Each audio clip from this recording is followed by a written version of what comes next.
యాదాద్రి అనుబంధ ఆలయమైన పాతగుట్ట లక్ష్మీ నరసింహస్వామి దేవస్థానంలో గత నెల 28వ తేదీన స్వస్తివాచనంతో ప్రారంభమైన బ్రహ్మోత్సవాలు నిన్నటితో ముగిశాయి.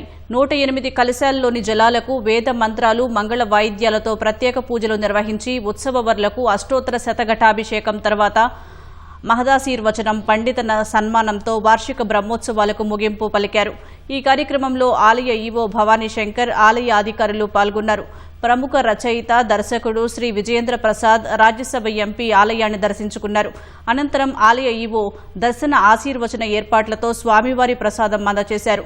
దేవస్థాన మాడవీధుల్లో కర్ణాటకకు చెందిన 90 మంది కళాకారుల బృందం నృత్య సంకీర్తన గాన కార్యక్రమం చేపట్టారు.